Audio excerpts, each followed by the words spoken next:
I wake, already standing at the console, my fingers hovering over the worn keys. The faint hum of the server room is a familiar drone, but today it feels sharper, a vibration in my teeth. My left hand instinctively finds the brass key in my pocket, its cold weight a small comfort. The scar on my right forearm, a jagged line from last cycle, aches faintly. The fluorescent lights above flicker, not randomly, but with a deliberate, rhythmic pulse that doesn't match the hum. I glance at the wall clock. The second hand ticks backward for a full rotation before resuming its forward sweep. I didn't move. I just watched it, a knot tightening in my stomach. A moment later, Mark enters. His eyes are rolled back, a fixed, unsettling smile stretching his lips. His voice is flat, devoid of his usual cheer, a monotone whisper. Rule 6 Alpha. The periphery is not for observation. Only the direct path holds truth. He holds my gaze for a beat, then turns and walks out, his steps perfectly even. I turn back to the console, but my eyes drift to the far corner. The shadows there are too deep, too still. They seem to absorb the flickering light, creating a void. Then, a ripple. Not a movement of air, but a distortion within the shadow itself, like water disturbed by something unseen. It expands, then contracts, leaving the shadow darker than before. I observe it, my breath held tight. That felt wrong. I should have looked away. I forced my attention back to the console, my fingers finding the familiar keys. The screen glowed, displaying lines of code I was meant to verify. I tried to focus, to push Mark's words and the rippling shadow from my mind, but the server room, usually a constant drone, now seemed to breathe. A low, soft creak echoed from the far end of the room, near the emergency exit door. It wasn't the sound of someone opening it, just the wood groaning as if under pressure. I didn't move. My eyes darted to the door, then back to the screen. The fluorescent lights above, which had been flickering rhythmically, now pulsed erratically, casting jumpy shadows across the console. It felt like the room itself was twitching. I reached for my coffee mug, but it wasn't where I'd left it. It sat on the opposite side of the keyboard, rotated 90 degrees. I hadn't touched it. My right forearm, where the jagged scar from last cycle still pulled at the skin, began to tingle. It was a familiar warning. The air grew colder, even though the room's climate control was stable. I could feel a pressure, a quiet hum that wasn't the servers, but something deeper, closer. It felt like an unseen weight settling into the space around me, observing. Every small sound, every shift in light, felt deliberate now. This wasn't just a glitch. This was an invitation.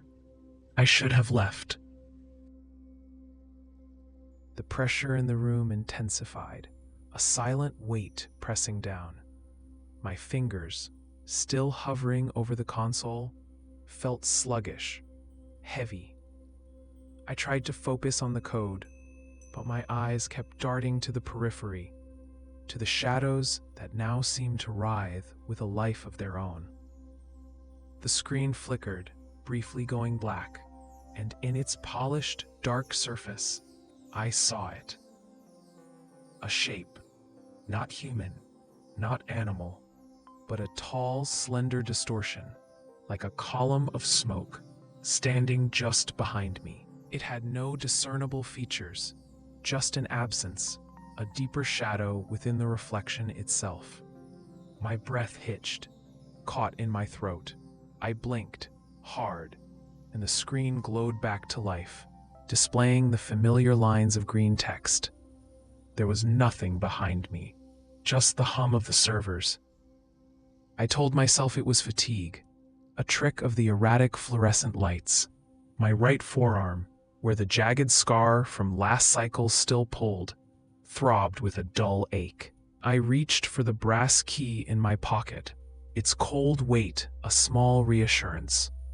I forced myself to turn back to the console, but as I did, my gaze snagged on the monitor's bezel.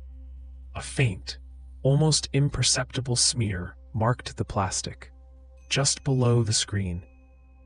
It wasn't dust. It was a dark, oily residue, like soot, but without any discernible source. It was exactly where the reflected shape's head would have been. My hand trembled as I touched it. Cold, unnaturally cold. It felt wrong. I should have left. The cold, oily smear on the monitor bezel sent a shiver through me. My hand recoiled, but the sensation lingered, a phantom chill on my fingertips.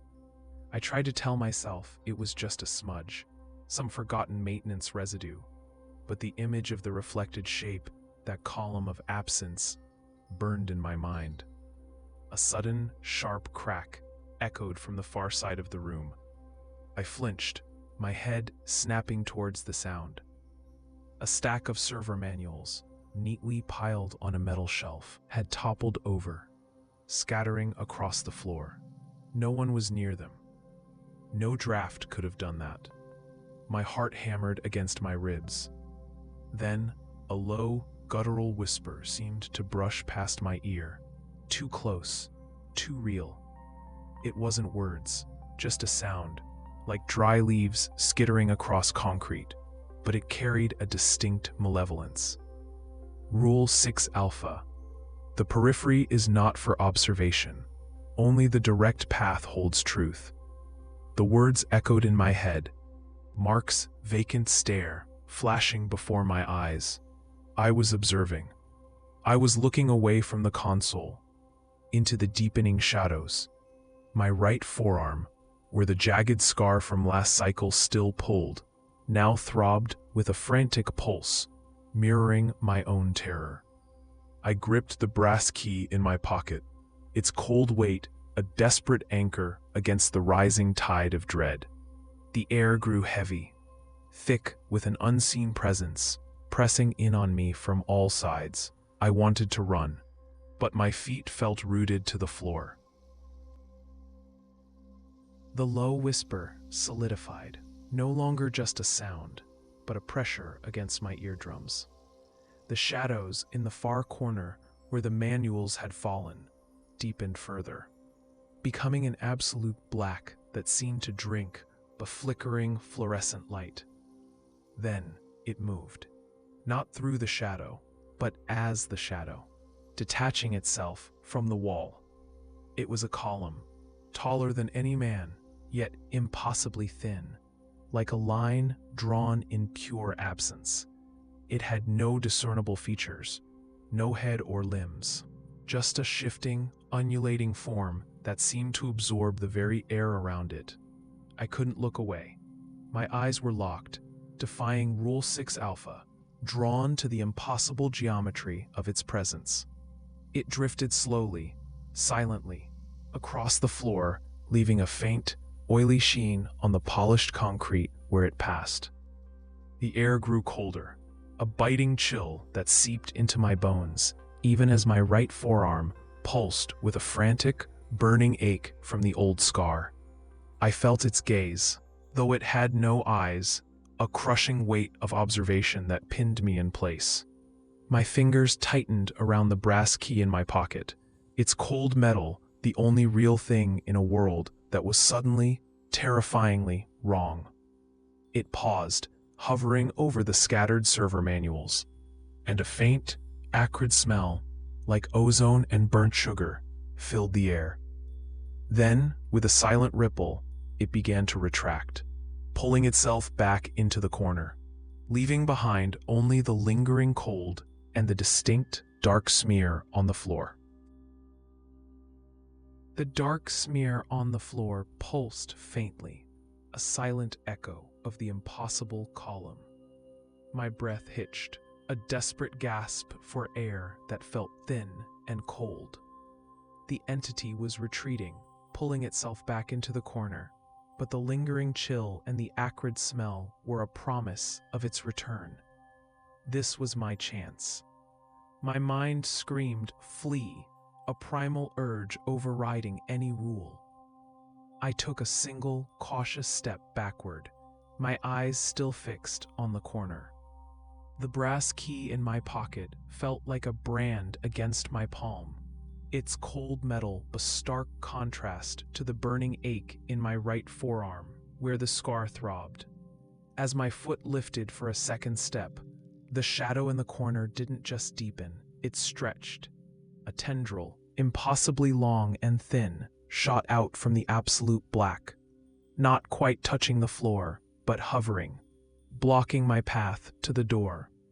It was faster than I could comprehend, a silent, fluid barrier. I froze, my heart hammering against my ribs. It wasn't just observing, it was playing. I shifted my weight, intending to dart left, but the tendril mirrored my movement, a silent, anticipatory block. The air grew heavy, pressing down on me, making each breath a struggle. I was trapped, cornered by a shadow that moved with intent, a silent predator that knew my every thought. The flickering fluorescence above seemed to mock me, their rhythm now a frantic, irregular pulse. I gripped the key tighter, my knuckles white. There was no escape, only this. A tendril, a ribbon of absolute black, didn't just block my path. It pressed. A cold, weightless pressure settled against my chest. Not touching, but there, like a sudden drop in air temperature localized to a single point. My breath hitched again, a shallow, ragged sound in the heavy silence. I could feel the scar on my right forearm throb, a dull, insistent ache mirroring the invisible force pushing against me. The brass key in my pocket felt colder, almost burning against my palm, a useless comfort. I tried to push back, to take another step, but the pressure intensified, a silent, unyielding wall. It wasn't just a shadow, it was a physical presence, a force that defied all logic. The air around me grew colder, the frantic flicker of the lights above casting long, dancing shadows that seemed to writhe with a life of their own. Then, a low, resonant hum began, not from the servers, but from the floor beneath my feet. It vibrated up through my soles, a deep, unsettling thrum that resonated in my bones. The console behind me, a heavy, bolted-down unit, shuddered. A faint crack appeared in the wall beside it, spiderwebbing outward from nothing. The entity wasn't just playing, it was demonstrating. It was showing me that my physical world was its plaything. I didn't move, I just stood, feeling the impossible pressure, the impossible vibration, the impossible crack. The pressure eased, but the cold lingered. It felt like a phantom limb, an invisible weight still pressing against my chest. My breath remained shallow, each inhale a conscious effort. I could still feel the faint thrum in my bones, even though the deep hum had stopped. The server room's familiar drone now sounded wrong, too loud, too close. Every shadow seemed to deepen, to shift at the edge of my vision. I knew it was just my eyes, just my mind playing tricks, but the knowledge did not help. I kept glancing over my shoulder, expecting to see the tendril again, or something worse. My heart hammered against my ribs, a frantic drumbeat against the silence. The scar on my right forearm burned, a constant, dull ache. I gripped the brass key in my pocket, its cold metal a small anchor in the rising tide of unease. The crack in the wall beside the console was still there, a jagged testament to what had just happened. It wasn't just my imagination. This was real. The entity was still here. I could feel its presence, a cold, watchful weight in the air. It was waiting. I was sure of it. Every creak of the building, every distant clatter made me flinch. My senses felt stretched, raw. I could almost hear the silence, a heavy, oppressive blanket. I didn't move. I just stood, trapped in the lingering aftermath. The fear a cold knot in my stomach. The periphery felt alive, watching. I wanted to run, but there was nowhere to go. My vision blurred at the edges, the fluorescent lights above seeming to pulse with an unnatural rhythm, out of sync with their earlier flicker. I felt a growing certainty that I was not alone, that something unseen was observing my every move. The air itself felt thick, heavy with unspoken menace. I swallowed, my throat dry. The oppressive weight lifted. It was sudden, like a switch flipped, leaving a hollow space where the pressure had been. The air thinned, losing its heavy, viscous quality. The unnatural hum faded, replaced by the familiar, distant drone of the servers. My breath came easier, though my lungs still felt tight, as if they remembered the struggle. The fluorescent lights above settled into their steady, if still slightly off-kilter, flicker. I blinked, trying to clear the phantom blur from my vision. The shadows in the corners seemed to recede, becoming just shadows again, not hungry voids. The server room looked normal. Almost. The silence felt different now.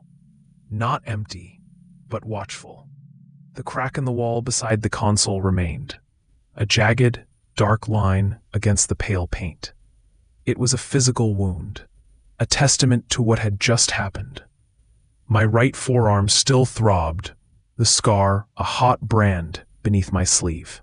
I reached into my pocket, my fingers closing around the cold, smooth brass key. Its weight was a small comfort, a solid thing in a world that felt increasingly fluid. A brief pause before the next impossible thing. I was tracing a cable run in the auxiliary conduit deep in the server room's forgotten corners. The air here was cooler, still, carrying the faint scent of ozone and dust.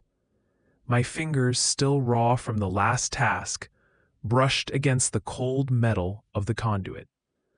The brass key in my pocket felt heavy, a constant reminder. The scar on my right forearm throbbed, a dull ache that mirrored the quiet dread settling in my chest. I paused, listening. The rhythmic hum of the distant servers was steady, but beneath it, I heard a faint, almost imperceptible whisper. It wasn't a voice, more like the rustle of dry leaves on a windless night, coming from the sealed access panel ahead. I knew that sound. It was the same subtle distortion that preceded the last manifestation. The relief I'd felt, the quiet calm, had been a lie. A structural pause, not an end. The entity hadn't left. It had merely retreated, cycling back into the periphery, gathering itself. This wasn't a series of isolated incidents. It was a pattern, a slow, inevitable rotation. Each withdrawal was just a breath taken before the next impossible intrusion, a reset of the clock. I was caught in its orbit, a satellite to its dark, relentless cycle. My task was endless, my escape an illusion. The whispers grew louder, a promise of what was to come. I was just waiting for the next impossible thing to emerge from the shadows, knowing it always would, and knowing I would always be here to witness it.